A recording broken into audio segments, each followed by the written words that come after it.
ถ้าจะพูดได้มันมาเฮือนกลางคืนเที่ยวเบิดคืนบ่ได้หยุดบ่ได้ย้อนบ่แม่นว่าเป็นตอนเป็นหยังเป็นน้ำไหลเลยได้เป็นเหตุมาเลยเป็นตอนนั้นแหละจังเป็นอีกน่ะตะกี้ก็บ่เป็นธรรมดากี้ก็บ่ได้เป็นหยังเฮ็ดเพาะนะเฮ็ดเพาะเป็นเหตุ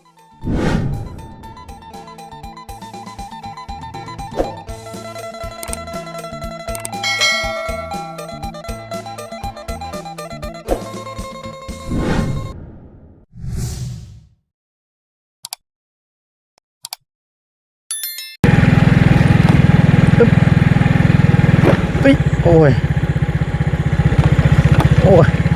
ตายก็คักบาทนี่พี่น้องเลยเอาเนาะพวกคุณเส้นทางนี่พอดีบ่ได้เข้ามาล้นเติบทางบ่ตูนก็ได้พี่น้องเลยมื้อนี้เนาะก็ได้เข้ามา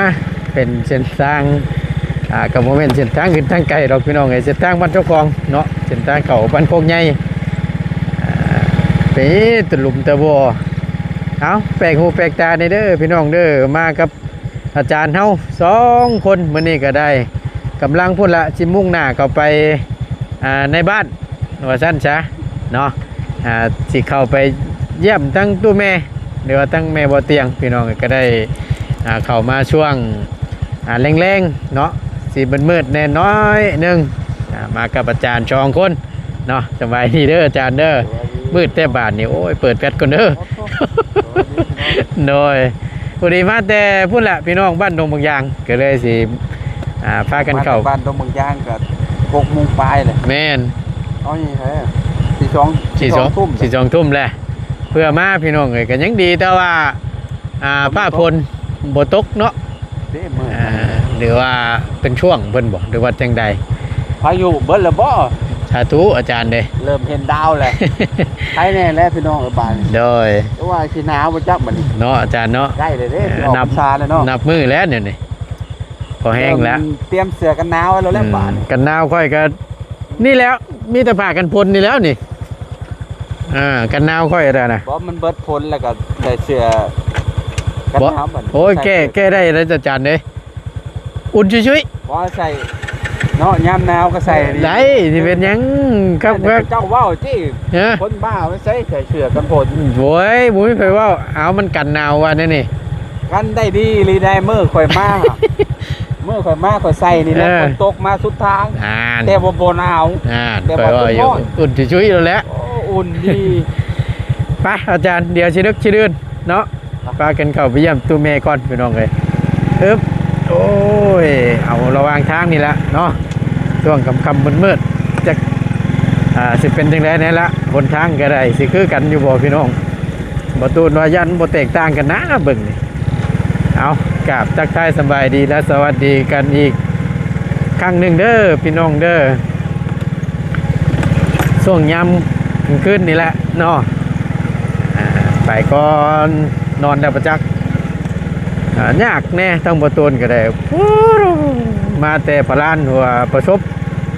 ทางพอเฒ่าเสียแน่แดนพุ่นแดนพี่ชมพูปุ้ยฮุบพึกพี่น้องเลยบวกกับคนตกแน่ป่านนี่โกมาโดดเข่ากันคักปานยังเมื่อนี้แหละหายใจโล่งแน่น้อยนึงเนาะเป็นจังหวะเป็นช่วงเพิ่นว่าสั้นช้าตกกันยังดีกว่าเมื่อวานก่อนเมื่อนี้ถือว่าดีหลายเติบเนาะมื้ออื่นก็สาธุและก็ว่าบ่ตกก็ได้พี่น้องถนนหนทางมันก็สิได้แห้งสิได้มั่งแน่แล้วก็ผู้ใดเพิ่น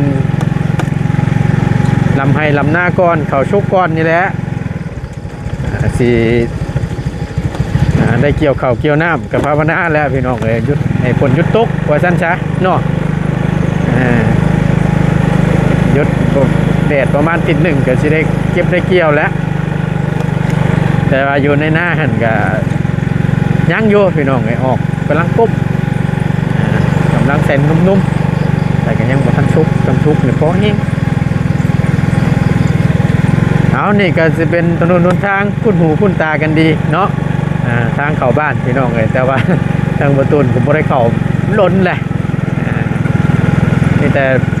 ไปมาคือเห็นนั่นแหละพุดพี่แบนน้ำเวียกน้ำงานน้ำแน่เนาะมื่อนี้ก็ได้ถือโอกาสเข้าไปละที่แรกว่าสิลงไปเยี่ยมอยู่ห้องหมอพี่น้องไอ้พอดีถามทั้งบนเตียงเช้านี่ก็ได้ว่าไปหับมาแล้วว่าสัตว์พอดีมื้อเว้นนี่ก็เห็นทั้งบนเตียงลงคลิปเห็นนิมนต์พระมาสวดมนต์บ่หรือว่าทำบุญบ่อย่างสักอย่างไงล่ะพี่น้องเนาะในคลิปน่ะลงไปเอาจังใดก็เดี๋ยวเข้าไปเบิ่งไปพบเจอกันอยู่เพื่อนพุ่นแหละพี่น้องเนาะเป็นยังไงแน่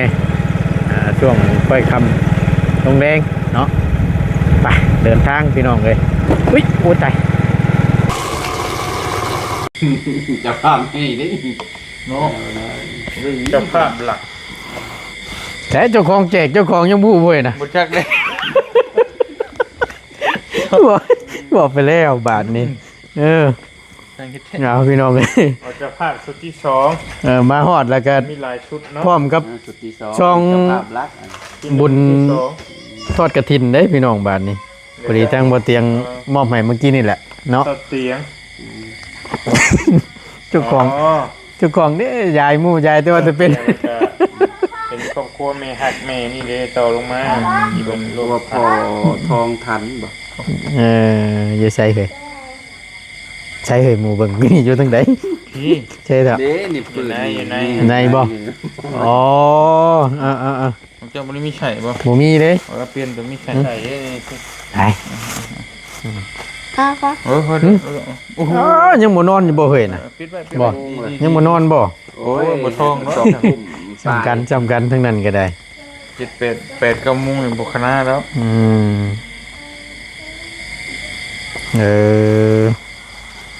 เจ้าภาพรักเท่าเตียงทองแม่นได้ดีนี่ บ่แม่นเจ้าภาพรักอันชุดที่2โมเมนต์เนาะขอเจ้าภาพรวมชุดที่2เนาะเจ้าภาพรักนี่แม่นทางครอบครัวคุณเมย์ใจกิมเนาะเจ้าภาพรักเจ้าภาพรวมชุดที่1เจ้าภาพรวมชุดที่2เอาก็อนุโมทนาบุญนำกันเด้อพี่น้องเด้อเนาะตุยวันที่10วันที่หยังก็เบิ่งใหม่11เนาะหลังออกพรรษาเนาะ ได้ ออกพรรษาวันที่7บ่ วันศุกร์วันที่10เดือน10ไม่ได้ออกพรรษา ที่7เด้ บุญเพื่อยังไงเนาะชุดนั้นนี่หินโขงเนาะ หม้อแล้วเนาะ บ่มีรถใหญ่เลย รถจักร อย่าได้สิขายเนาะ ข่อยยังว่า ขี่รถจักรไป ข่อยยังว่าอาจารย์ก็จะ ม่วนอย่าเชื่อว่าไปเรื่องม่วน เอ้าคะแนนคนบ่ตกว่าคนตกอ่ะบ่ไปเนาะ บ่ต้องบ้าแล้วนี่ บ้าฝนตกคือกันได้ออกพรรษาก็ได้ บ่ เนาะ แม่นอยู่ ป่วยอยู่เนาะแต่ว่าบ่แฮง แต่ว่าบ่แฮง ตกอยู่เฮ้ยปีที่แล้วนี่ก็ตกคือกัน หนาวแล้วบ่ฮู้ว่าสิหนาวบ่ หมอก แต่มันหนาวพอ หักหมอกแล้วหลักๆคือว่าเนี่ย บอกคือเล็กน้อย ใส่ ไข่ ก็ใส่อันหมวกเอาละเนาะ เอายามันดอกของธรรมชาติได้เฮ็ดได้ซั่นมันเฮาแต่งบ่ได้ กระบบปั้นได้นะบนจงเฮือก็ได้ อันนี้เนี่ยแบบว่าข่อยไปหลายคนหลายแล้วเมื่อยแงงเลยมันก็ สิไปว่าบุญเฮือบ่ม่วนบัดนี้ เอามันแออัดเด้ ประมาณนั้นบ่ คำเจ้าก็แม่ ทางแอดดีได้ แม่นอันนี้พี่น้องเอ้ยเนาะ แต่ว่าจะ แต่ เป็ ว่าน เด็กน้อยนี่มักได้มักลินมักสไลเดอร์ดอกว่าสไลเดอร์แล้วก็โอ้มีของลินหลายเนาะมือบุญเนาะ แม่น คนนึกเห็นแอลลุงเฮิมข่อยอยู่เป็นไง พอจุ่มเฮาไปปีก่อน พุ่งปิ้ง แบบว่าเริ่มต้นเริ่มได้นี่นะเจ้าเริ่มขายเต็มอยู่ เอาเริ่มเลย อ้าวเริ่ม โอ้ยเต็มอยู่คือลงไป เต็ม มื้อ อยู่ บ่ แคมของโอ้ย ม่วนไอ้ยุ่งมึงตู้เมย์ว่างในพาลูกสาวไปรอบก็เต็มไปแล้ว เป็นขายตะลนนะติเอ้ย รถเจ้าเข้าบ่ได้หรอกช่วยอันลาเจริญ เข้าบ่ได้ดอกเส้นนั้นเรานะ เพิ่นเริ่มเลยเนาะคือว่านั่นแหละเอามาพบมาเจอกันพี่น้องเอ้ย4หนุ่มกะช่วงแรงๆแหละพี่น้องเอ้ยกะเวลาเท่าใดเอ้ย ก็ประมาณ2 ทุ่มครึ่งเนาะก็ธรรมดาแหละ ครึ่งสมบัติจันทร์ เป็นได้เฮ้ยทั้งตู้เมรับ เด้เข้ามา รับแล้วบ่ ไปเยี่ยมแล้วก็อยู่ได้อยู่ตอนนี้กันแน่นอน กันแน่นอนเนาะ แต่อันนั้นอยู่ ดีขึ้นแน่ละว่า ดีขึ้นได้เติบอยู่นี่นะตอนนี้นะ อืม อืม ใครรอกฉันเนาะค่อยๆเศร้า ทำไป คือมื้อเว้นนี่เห็นอันบ่นิมนต์พระมาบ่ แม่น อ๋อ พระอาจารย์เพิ่นมาโอว่าแสดงคำมาแสดงคำมาสันเข้าเที่ยงแล้วก็มาหลายอย่างเนาะมาเนี่ยเพิ่นเอิ้นสวดพระปริต อื หรือว่าส ม วดถอดถูดหยังให้มันอยู่ดีมีแห้งให้สิ่งบ่ดีออกไป โดย ประมาณนั้นแหละ เอาก็สาธุแหละเนาะไปเฉยเฮยก็ว่าบ่ซั่นก็ยันทั้งตู้เมเราอยากนอนแล้วมันสิดึกสิดื่นเดี๋ยวก็ไปเยี่ยมยามถามข่าวแล้วก่อน เยี่ยมแล้วก่อนก็ได้จักหน่อย จักหน่อยแล้ว เดี๋ยวเรานอนนะ จังมานั่งล้มกัน ได้ มือแล้วรับ ไป ยังอยู่ เอาก็ ยังอยู่ดอกเนาะโดยสำบายดีหมู่คู่เนาะเอาชื่อแอปเปิ้ลมาตอดมาฝากทั้งตู้เมนี่แหละโดยไปเดี๋ยวเขาไปเบิ่งทั้งนะ นั่นแหละ กิน แรงนะ มาแต่พูดแล้ว แรงกว่าหู้ กิน นะ กินเพอกินเพอเริ่มนี่แม่นบ่ได้ คำว่าบับเนี่ยแม่นกินแล้วดิ อ้อมคุ้งๆมาเลยแค่ได้กินกำลังบ่เลยเรียบร้อยแล้วแม่น เอาฉันเนาะไปเดี๋ยวเขามาหาทั้งตู้เมก่อนเดี๋ยวสิใช่เฮ้ยเด็กน้อย ใช้เท้า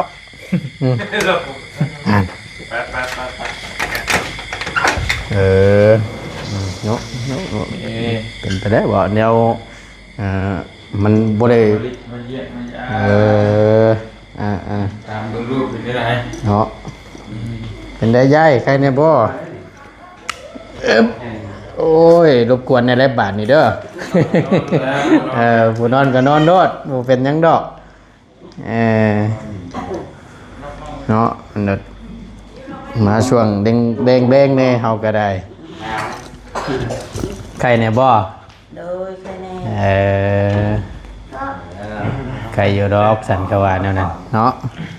เอาตั้งไกลๆก่อนจังหน่อยนึงนั่งนี่นะ เอานั่งอาจารย์นั่งนั่งล้มน้ำกันนี่แหละเห็นอะไรสันมันโดดฝ้าพลเนาะ ฉากทำได้นั่งไม่ได้เลย ผู้เป็นยังเหได้อยู่อย่าไปนะตู่ผู้เป็นยังดอกนั่งมาดีแล้วนะมันจะขัดสะดวกสบายดีเนาะอยู่กัน นั่งเราอย่างไรนั่งคันเลยเนาะ ปูพื้นเดียวก็พอนะนั่นแหละ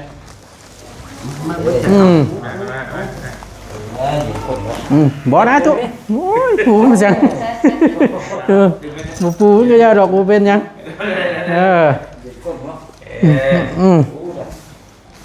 ยืนดีขนาดเนาะจะกมามันบ่คือศาสตร์นั่นน่ะเด้อันนี้คือ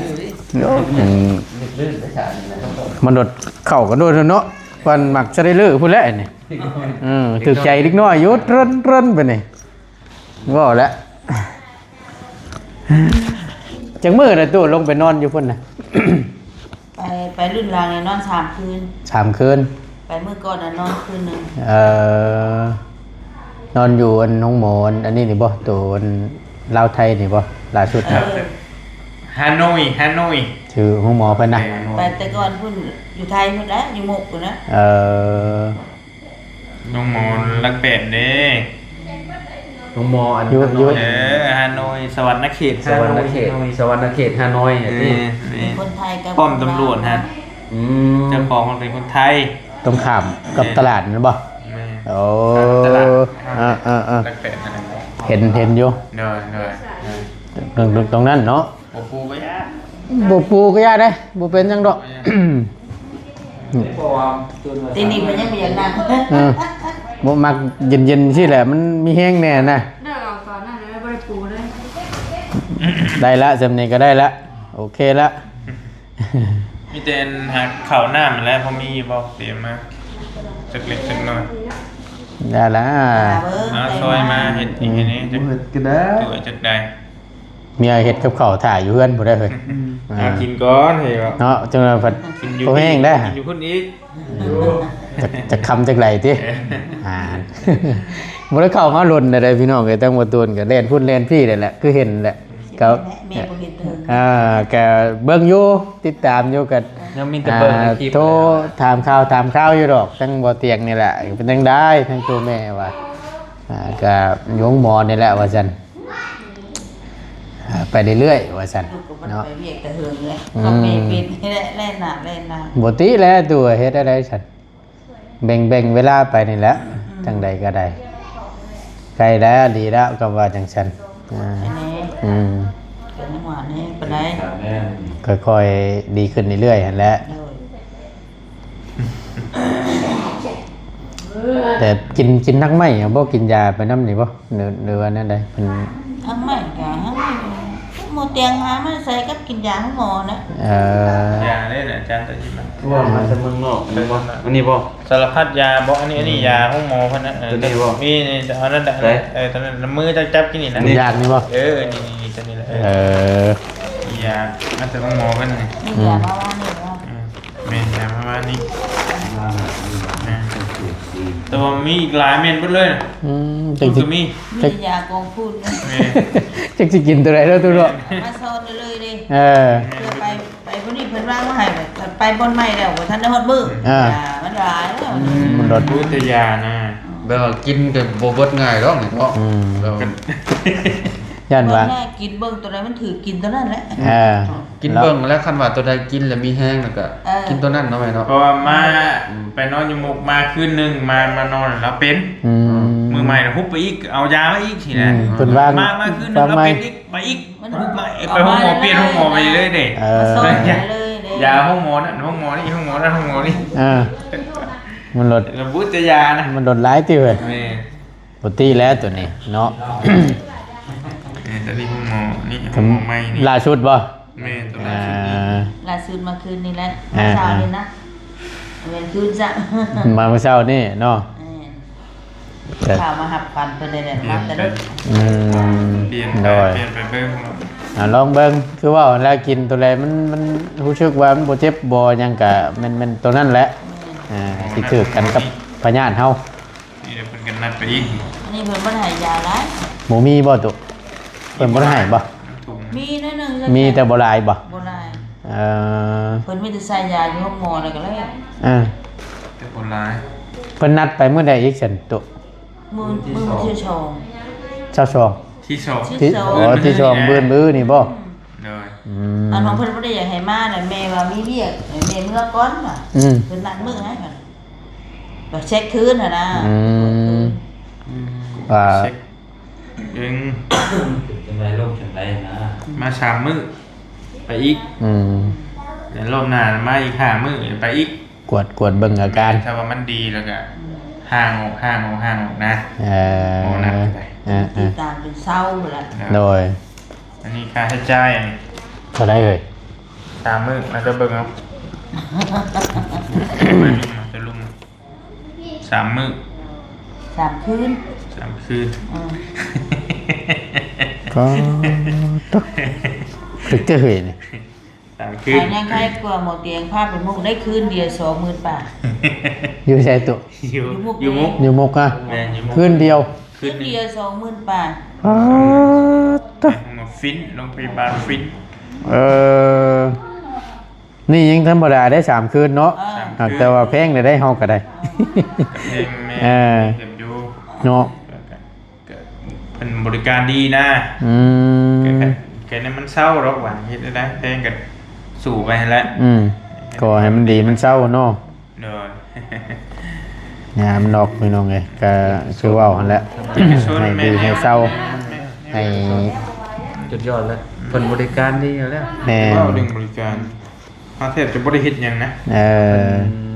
เฮ็ดทุกอย่าง แม่มีแต่ไปเฝ้าวิชิตรอกเอา เก็บเผาซื่อ ที่เหลือก็แม่นหน้าที่เพิ่นแล้วเนาะคือเว้าหั่นแหละพอได้ พอได้ลูก2คนที่ได้ดึง อ่า ดึงแม่เมียนนั่นเสียคนนี้เสีย หดยามมันเนาะจะ เห็น ได้ใช่ เห็นได้จันเนาะเฮ้ย นี่แหละแค่นั้นมันเศร้า มันดีมันเจ้าเราต้องคอยว่ากันเนาะหมดยากดอกได้ซะก็ดีแล้วล่ะเนาะ เดี๋ยวไปเช็คเบิ่งอาการอีกให้กินยาได้แต่ละเทื่อติ กินแล้ว ใครอยู่มันก็บ่หลายปานใดเนาะ ไม่ได้หลายปานใด เกี่ยวกับมันตัวอันนี้ไขหลังโดยตรงได้บ่ตุ บ่ได้ มัน ปวดท้อง ปวดท้องบ่ตัวนี้น่ะ ปวดลำไส้มันติดเชื้อ โรคกระเพาะมันเป็นหลายโรค อั นี่ นนั้นน่ะมันจะแล้วก็บ่อยากยังบ่กินยังบ่ต้นบ่ขี้อะนะ มันหลายโรคเนาะ มาถ่ายเป็นถ่ายลงเลยไหลเลยบัดตุ๊ดสินะ เป็นทนาแต่วิทย์มันน่ะ เขาว่าตอกท้องนี่ก็แม่นยาวเลย อ๋อ เป็นหลายแนว แต่ก่อนแม่กลับไปมาอยู่บ่หันดอกค่ะบ่เข้าเป็นหยังเดี๋ยวฮอดมื้อนั้นว่าลูกกับแม่เอ้ยฮอดมื้อนั้นไปเอายาอยู่มุกไปกวดหาหน้าอะไรกับไปแทรกคืน ไปเช็คสภาพคืน ฮอดมื้อนั้นกลับไปก็ไปแล้วไปแทงเลือดแทงยาแล้วก็ถามคนกวดเลยไปกินข้าวกับลูกอ่ะลูกพาไปกินข้าวไปกินข้าวแล้วเฮ็ดมันก็สร้างกันผู้เวทมันเฮ็ดจืดๆนี่เด้อว่าให้คนพญาติบ่ใช่เค็มบ่ใช่เผ็ดเพิ่นเคยไปกินเหล้าห้านนั่นน่ะส่งเทื่อก็บ่ได้เป็นหยังเพิ่นไปสร้างแกงเฮ็ดเพาะใส่กับอันปลาแซลมอน มาให้คนรับตัวนั้นน่ะก็กินแต่คือแซ่บซะหน่อยแต่ว่า โอเคเก็ตพอเนาะ แซ่บเข้าหูกินแซ่บข้างในอิ่มออกมาเลยเที่ยวของมาเนี่ยคือจะทายดูเลยทายจะพูดได้มันมาเฮือนกลางคืนเดี๋ยวเที่ยวเบิดคืนแบบ บ่ได้หยุดบ่ได้หย่อน บ่ได้เป็นว่าเป็นตอนเป็นหยังเป็นน้ำไหลเลย ได้เป็นเหตุมาเลย เป็นตอนนั้นแหละจังเป็นอีกน่ะตะกี้ก็บ่ได้เป็นธรรมดา กี่ก็บ่ได้เป็นไงเฮ็ดเพาะนะเฮ็ดเพาะเป็นเหตุ เจ้าพิษตัวใดคือมันตั้งสิเป็นบอกคือว่าพิษอันนั้นบัดเฮ็ดพ่อแต่เก่าก็เคยกินอยู่ กินแบบบ่ได้เคยใส่กับปลาแซลมอนหรอ บ่ กินบ่ได้แกงบ้านๆเฮาน่ะ จื้อไว้เด้อ น้อย กินกันแม่ถ้าซื้อใหม่ๆถ้าว่า1มาอยากกินเนาะอันนั้นเจ้าไว้ถึงแล้ว เพราะว่าเฮ็ดเพาะนี่ถ้าเฮาธรรมดาคนเฮากินเนี่ยมันก็ยังยืนท้องนะ แม่น ตัวดำๆมันน่ะเห็นบ่ ทั้งใจข้างในน่ะเนาะ บิดจ้อยก็ปวดท้องเหี่ยวได้ว่ะมันบ่แม่นเหี่ยวออกพักตูก็บ่ได้บิดไหลแล้วมันก็เมื่อยบัด ตอกท้องซ้ำเนาะ กับคนเนาะกับเฮ็ดเพาะเพื่อมันสิฮอดเมืองในเมืองหั่นน่ะ บัดมันออกทางก้นมันออกทางปากสองทางเลย ห้างน้ำบ่ ออกทางปากมันเมื่อยไว้บัดนี้ พอแล้วซะบ่นั่นน่ะเนาะ สู่บัดนี้ไอ้ลูกเคยพาไปหาตะโมงบ่เรื่องชุรพังโอ้ยมันเป็นท้องใช่แม่เอ้ยรักเอายาให้กินกับชักยาเข็มนึงวันนี้มันตุ๊ดบัดนี้ หยุดก็เอาเป็นเรื่องอี แม่นขึ้นไป มันนุนขึ้นแน่เนาะ แม่นหนุนขึ้นแล้วก็ต้นกับต้นขี่กับบ่ขี่ โอ้ยสารบาดแล้วจังว่าได้ไปมุกพุ่นได้มันก็อยู่ยากคือว่าเด้อเนาะคนเฮาบ่ตดบ่ขี้พี่น้องเอ้ยเว้าขอโทษนำถ้ามันเลยตาจนขั้นจนบีบนะมือนั่นน่ะมือขึ้นไปบินน่ะคือว่ามีแนวเฮ็ดจังว่าโอ้ยมันอย่างนี้เป็นอย่างนี้จังว่าหมดเตียงจนได้โทรรถกู้ภัยได้มาอันชุดไปนั่นโดยสาวบ้านเมืองว่าแม่เตียงตายเนาะดีได้แล้วเดี๋ยวจังได้ไปพูดเลยวันนี้ไปพูดวันโมตัวนั่นก็บ่ได้คือกันปานใดกับอันไปเลยว่าเป็นอะไรลูกเอ้ยแม่น่ะบ่ทายบ่ขี้แล้วมันอยู่ยากแล้วมันแน่นหัวใจเลย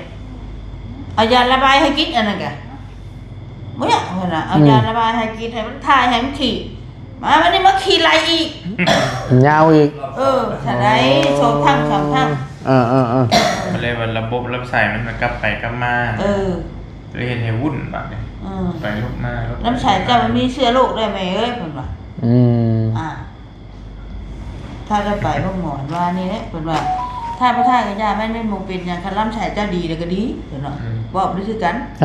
แต่ไปแต่ละบอนนั่นได้ โมเมนต์เพิ่นสิว่าให้กินยาไล่ยาลิ้ว อ่า อันนี้แบบไล่เลยเฮาลงท้องเลยเนาะ เมื่อยแล้วตอนนั้นมันขนาดคนเฮาแข็งแรงอยู่แท้ๆเจ็บท้องยังยังตอกท้องก็ยังเมื่อย บ่ดีเนาะมันกินแล้วมันไหลเลยบัดตุ๊ดอันนี้ ในลำชายบาทเนาะ เนาะ เดี๋ยวคือกันเดี๋ยวมากินได้พางเบิ่งนี่แหละ เราก็ถือว่า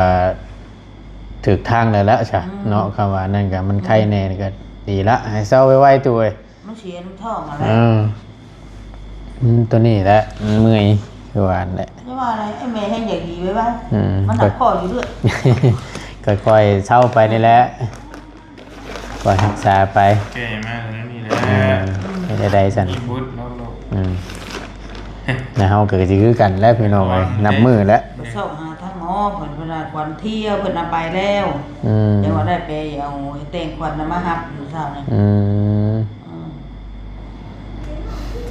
เฮ็ดเบิดแล้วนะเฮ็ดเบิดทุกอย่างนะ มันดีมันเศร้าเนาะเฮ็ดโดนละให้ได้สั่นปั่นเมืองเฮา บางเวลามันปิดอยู่เอ้ยว่าชอบมังกร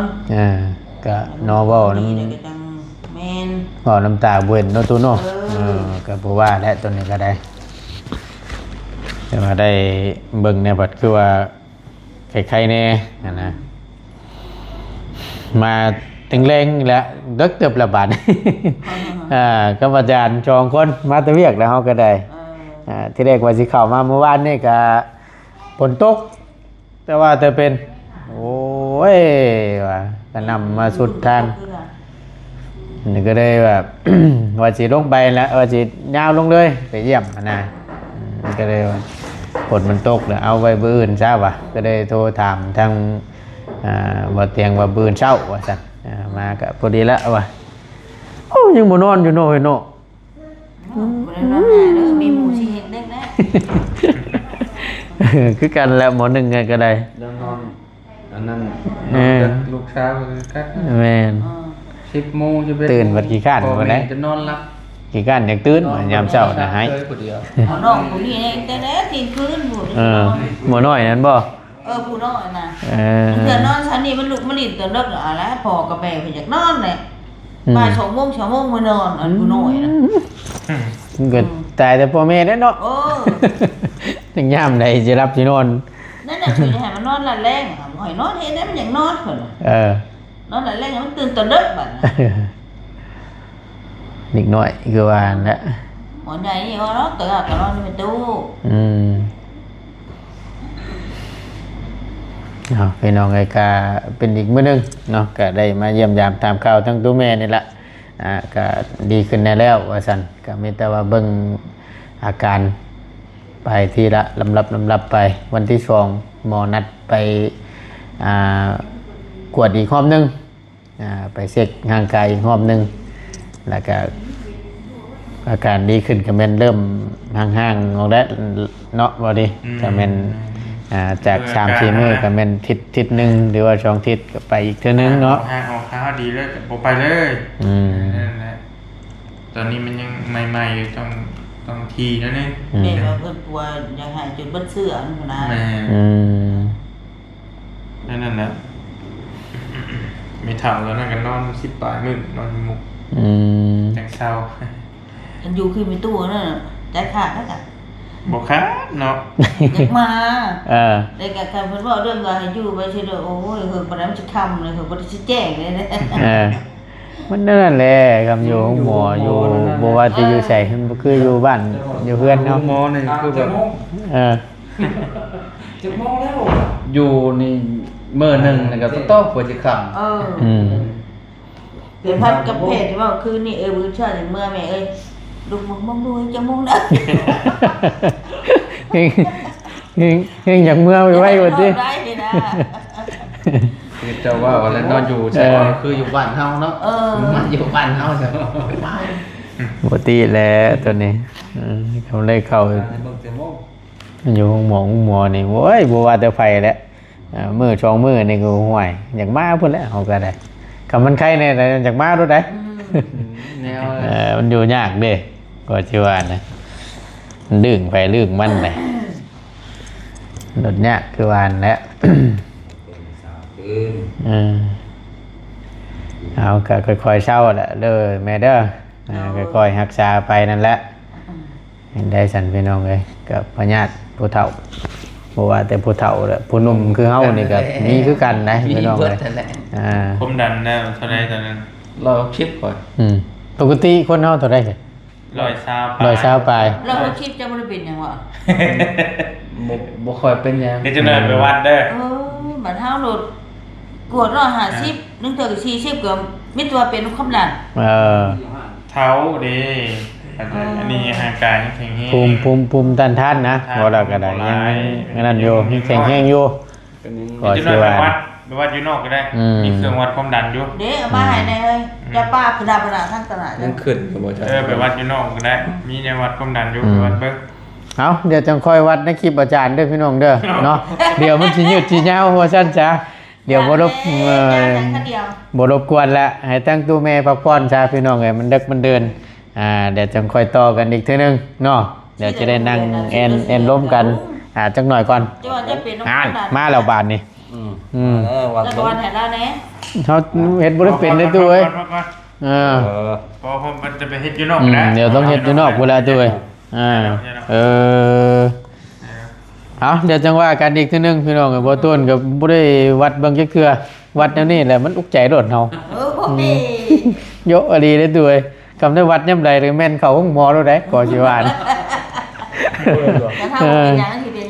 ก็จังว่านี่แหละมันโดดกูตู้นี่น่ะระบาดเด้อแล้วว่าเฮาก็อยากฮู้ว่าบำขึ้นมันลงนี่แม่นแต่ก็คือว่าแล้วก็บ่ได้เฮาก็กินหูติยาลงมันมีไว้ก็ดีคือกันจะได้ฮู้อาการเด้เนาะแม่นแน่พลังกะเละดอกลูกเบิกไว้อยู่ติ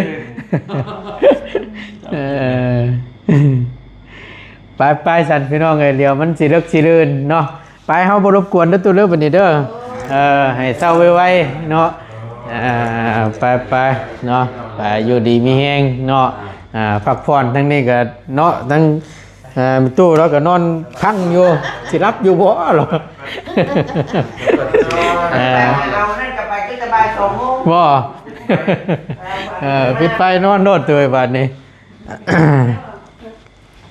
อึ๊บออกมาเดี๋ยวเริ่มเย็นเด้อเฮ้ยเนาะยังจะรอจะได้ห้องย่อเงี้ยละบาดนี้คักอยู่ให้อยู่หน้าเฮามันนี้ไปเชิญเฮ้ยเดี๋ยวมันสิยืดสิยาวเนาะเดี๋ยวจังค่อยว่ากันตัวนั้นน่ะจะคู่กันได้เดี๋ยวจังคนละน้ำอาจารย์นะคนละตัวน้ำอาจารย์บานนี่โดยไปอยู่ดีมีแห้งเคยล่ำลาก่อนสบายดีเด้อพี่น้องเด้อโดยไปขอบคุณในหลายพี่น้องเลยทั้งหมดตุนก็จะได้ลำลาและจบคลิปลงไว้เพียงสำนีก่อนอยู่ดีมีแห้งพี่น้องสบายดีเด้อ